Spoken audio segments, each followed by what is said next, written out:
Olá, família através do espelho, tudo bem com vocês? Esse daqui é um vídeo sem edição pra gente conversar um pouquinho.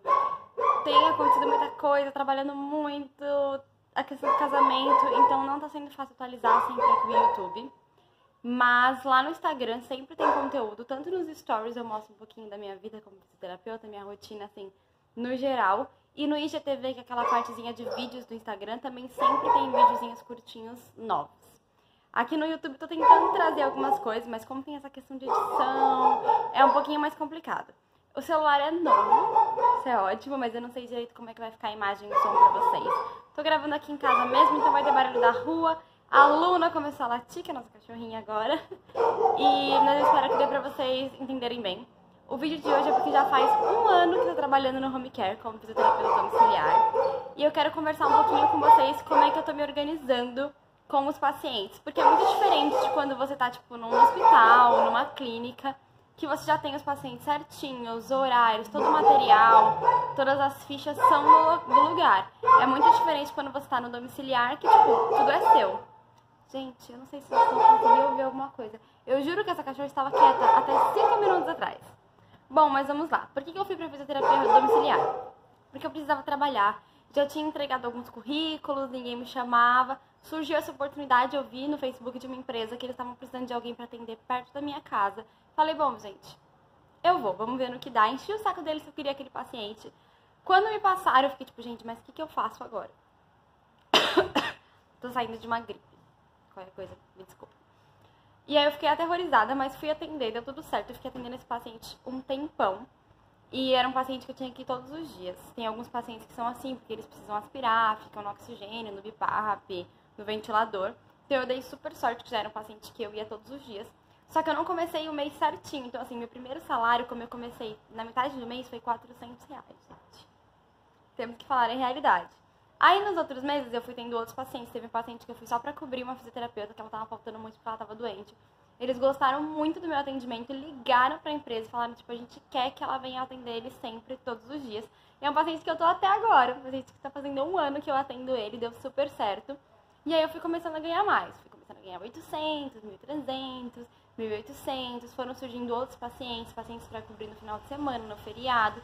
E alguns pacientes começaram a me indicar pra amigos, pra familiares, pra eu atender particular. Aí eu consigo cobrar um pouco melhor, um pouco mais justo do que o convênio paga. Então eu vou mostrar pra vocês as duas fichinhas. Eu tenho uma fichinha em branco aqui da empresa que eu tô, que é uma prestadora de serviço. A gente não conversa diretamente com o convênio. Quem passa os pacientes pra gente é uma empresa, que é uma intermediária. E a gente vai, o convênio paga essa empresa, a empresa paga a gente. Vou mostrar pra vocês, deixa eu só ver aqui. Ó, esse daqui tá completamente em branco. Quando eu atendo pelo convênio, trem passando. Moto passando, gente. É essa folhinha aqui, que eu coloco todas as datas, o horário de entrada e de saída, porque tem um tempo mínimo de sessão, né? A gente tem que respeitar. E aí eu vou colocar o nome do paciente, qual é o mês, qual é a minha função, já que a empresa tem mais funcionários do que prestadores de serviço, né? Porque a gente é autônomo. Mais prestadores de serviços além do fisioterapeuta e o número do CREFITO. Então, é muito importante isso. Quando você se forma, Deus me ajude! Quando você se forma, demora um tempinho até sair o seu número do CREFITO. Então, esse tempinho você não consegue trabalhar. Tipo assim, você fica uns 3 meses meio que de molho. Então, no final do mês, eu mando essa folhinha, eu escaneio ou tiro uma foto e coloco essa folhinha no sistema da empresa, ou mando pra eles por e-mail, dependendo da empresa, e faço um relatório de como é que foi, como é que o paciente evoluiu nesse período, se ele ficou internado, se teve algum dia que não deu pra fazer fisioterapia, tudo isso, boas informações. E aí eu comecei a desenvolver uma fichinha minha para os pacientes particulares também, para eu poder me organizar de quantas sessões foram, aconteceu alguma coisa durante essas sessões, teve uma que ele estava muito cansado, teve uma que ele estava muito melhor, então para eu poder me organizar. Essa fichinha aqui é de um paciente real, então eu vou tampar aqui as informações dele. Mas basicamente eu coloco o nome do paciente, qual é o diagnóstico e as queixas dele. Aí eu coloco a data e eu deixo um espaço aqui do lado para ir colocando observações. Então esse daqui é um paciente oncológico, então eu coloquei o dia que ele começou a radioterapia, o dia que ele sentiu que os sintomas começaram a diminuir, um dia que ele estava muito cansado, um dia que ele estava muito melhor, eu deixo esse espacinho. E aí do lado das sessões eu já vou anotando, tipo, se tá pago. Quando ele me paga, eu vou anotando. Quando eu recebo do convênio, é a empresa que, tipo, diz o dia que eu vou receber. Então, tem empresa que paga dia 15, tem empresa que paga dia 20 e tem um período também. Normalmente é depois de 45 dias, 30 dias do fechamento do mês. Quando é com o paciente, eu costumo acertar do jeito que fica melhor pra ele. Então, às vezes, se é uma vez por semana que eu vou, às vezes a pessoa paga, tipo, todo dia 15, todo dia 30. Se são mais vezes pra ficar melhor pra mim e pro paciente, a gente faz, por exemplo, vamos pagar tantas sessões no dia 15, tantas sessões no dia 30. E aí eu vou combinando com os pacientes. Eu uso tudo, gente, na agenda do Google. A agenda do celular mesmo, sabe? Eu coloco como se fosse um lembrete. Eu já coloco o nome do paciente e o endereço, porque senão, às vezes, quando é um paciente novo, eu não sei qual é o número da casa. Quando é apartamento, eu não sei qual é o bloco, eu não sei qual que é o apartamento. E sempre, às vezes, o porteiro já acostuma com a gente. Tem lugar que eu vou, eu só paro ali na portaria, ele já abre pra mim e só interfona. Mas aí, de repente, troca de porteiro e ele fala, qual que é o apartamento? Vixe, não sei mais, já esqueci porque eu já vou direto. Então, eu sempre deixo na agenda do celular, coloco um lembrete. Como que eu faço pra me organizar com a região? Eu tento colocar pacientes sempre próximos. E aqui em São Paulo é muito importante também evitar os horários, assim, de maior pico. Então, 8 horas da manhã, 7 horas da manhã ou 6, 7 horas da tarde.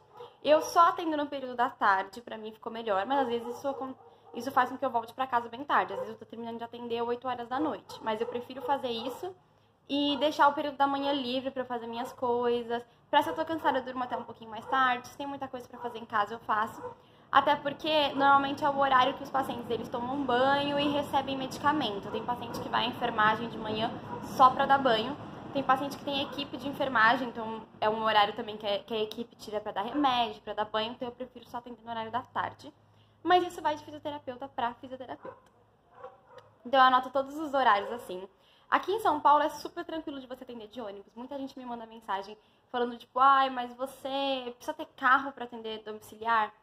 Eu faço tranquilamente aqui em São Paulo de ônibus. Eu tenho outras amigas que também fazem. Claro que se você tiver carro, ajuda.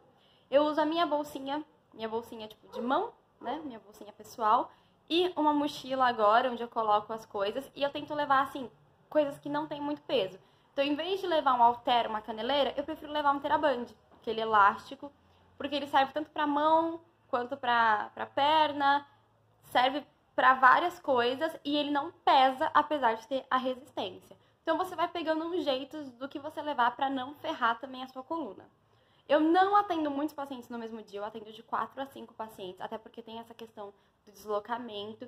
E eu sempre penso assim, que eu não posso ter um horário todo regradinho, porque às vezes você vai num paciente e ele tá muito secretivo, precisa aspirar mais vezes. Às vezes você vai num paciente e ele não tá bem. Então, aconteceu um problema na família, ele vai querer conversar com você. Senão, a fisioterapia, ela não rende. A gente não pode tratar os pacientes como se eles fossem robôs. Eles não são robôs. Fisioterapia não é receita de bolo. Às vezes, um dia que o paciente está mais ansioso, mais tristinho, ele não vai conseguir fazer bem os exercícios se você não conversar com ele primeiro. Se ele não desabafar com você, às vezes a gente acaba fazendo esse papel também. E sempre tem um dia que o metrô tá parado, que dá trânsito, seu ônibus fica parado no meio da avenida. Então, pra não virar um caos, eu sempre deixo uma janela grande de um paciente pro outro. Com os pacientes particulares, isso fica muito mais fácil, porque a gente consegue cobrar um valor um pouquinho acima do que o convênio paga. E também não se desgasta tanto, porque a gente trabalha com o nosso corpo. Então, se a gente atender 10 pacientes por dia, quanto tempo a gente vai aguentar atender assim? Andando de um pro outro, pegando ônibus ou até dirigindo, que é uma tarefa assim, né, bastante repetitiva. Aí chega a longa transfere e a gente também não aguenta, né? Então a gente também tem que se preocupar com o nosso corpo. Eu acho que eu falei tudo, né, pessoal? Acho que eu falei tudo pra vocês, mais ou menos como que eu tô me organizando com isso. Eu gosto muito da fisioterapia domiciliar. Tenho um sonho de ter um espacinho alguns dias na semana pra deixar meus aparelhos, pra montar alguma coisa bem assim com a minha carinha. Mas enquanto isso não acontece, eu tô super feliz com a fisioterapia domiciliar. Então me sigam lá no Instagram, que é a Alana P. Bastos. Lá no blog, que é através dos espelhos.wordpress.com, entrou uma entrevista com a primeira fisioterapeuta pélvica de Angola. Uma mulher maravilhosa que veio aqui no Brasil se especializar, porque não tinha ninguém, gente, que fizesse fisioterapia uroginecológica lá. Saúde da mulher, saúde do homem, toda aquela parte de assoalho pélvico. Então ela veio até aqui, se especializou em Curitiba e tá levando isso pra Angola. Uma história super inspiradora. Amém, parou os barulhos. Vão sair mais vídeos aqui. Tem uma playlist aqui no canal que é só depois da faculdade. Então fala um pouquinho do que eu tô fazendo. Mas o que eu tô fazendo é isso. Eu terminei agora a especialização em oncologia. E tá surgindo bastante paciente oncológico. Então se você pensa em ir pra essa área, vai sim. A oncologia não é só hospital. Hoje em dia os pacientes fazem químio, fazem rádio, fazem cirurgia e voltam para casa e vão para as clínicas. Então eles precisam de profissionais capacitados, habilitados a atender. Espero que eu tenha dado para entender um pouquinho. Deixem seus comentários aqui, qualquer dúvida deixa nos comentários. E até o próximo vídeo. Desculpa pelo barulho, gente.